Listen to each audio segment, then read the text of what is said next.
Hey, good day to you. This is Todd. I'm just a regular dude walking in the Word. Thank you for watching with us here today.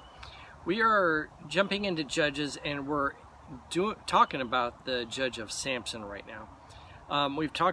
We spent 3 episodes just on his birth. The last episode we talked about how Samson did not have a great start. It was all about himself. You're going to find throughout the whole life of Samson that he is very self-centered, okay? And everything just revolves around himself. Today, I want to focus on his continued disregard of the Nazirite vow. We had talked several episodes back about this Nazirite vow and how serious that was, and it goes all the way back to Numbers and everything involved with that. But you're going to see today how Samson, he could care less about that Nazirite vow.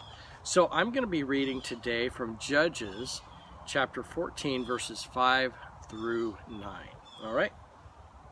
If you follow along with me in your Bibles, let's read. It says, Samson went down to Timnah together with his father and mother.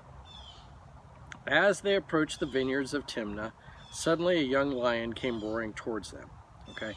Now, we're getting into a problem already to start off with. They're going towards the vineyards. Now, remember in the Nazirite vow, you are not supposed to eat any grapes, or raisins, or anything to do with that, okay? What are you doing in a vineyard, okay? Unless, I could be wrong, they were just happened to, like, you're going through a county or country, and there's vineyards all around you. This is like the area, and everything is vineyards all around you, and you have to pass through that area because the road goes right through.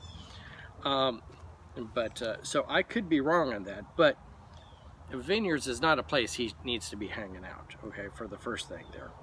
All right? So this lion came upon him, all right?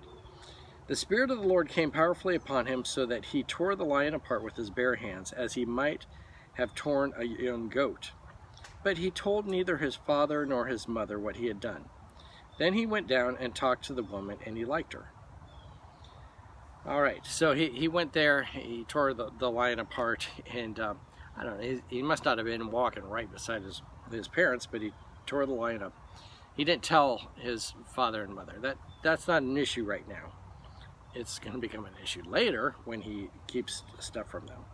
Verse 8, sometime later when he went back to marry her, he turned aside to look at the lion's carcass.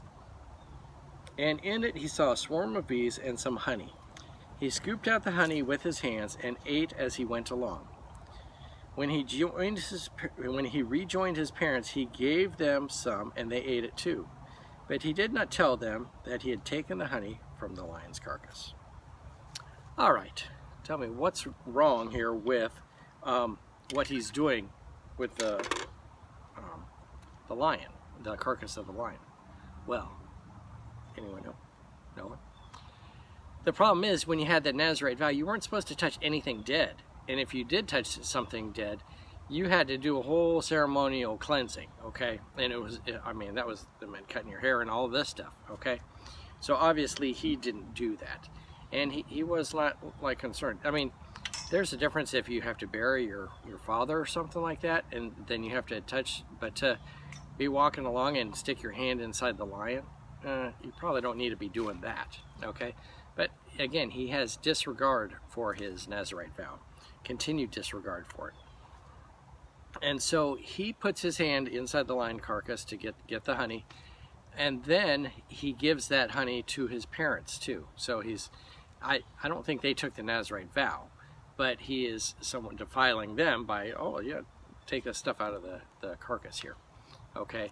It'd be like if someone was, is serious about it, they're allergic to nuts, and I go and I give them some brownies, and I have nuts ground up in there, and they react to the nuts. Well, yeah, that's the same type of thing there. He's keeping it from them, just like I'd be keeping the nuts and the brownies issue.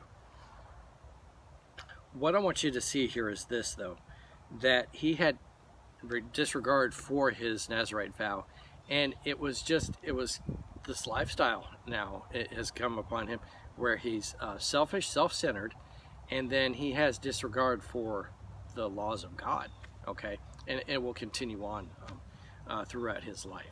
All right? So, thanks for watching. I'm just a regular dude walking in the Word, and I'll see you tomorrow as we continue jumping into Judges. We'll see you then. Lord's blessing to you.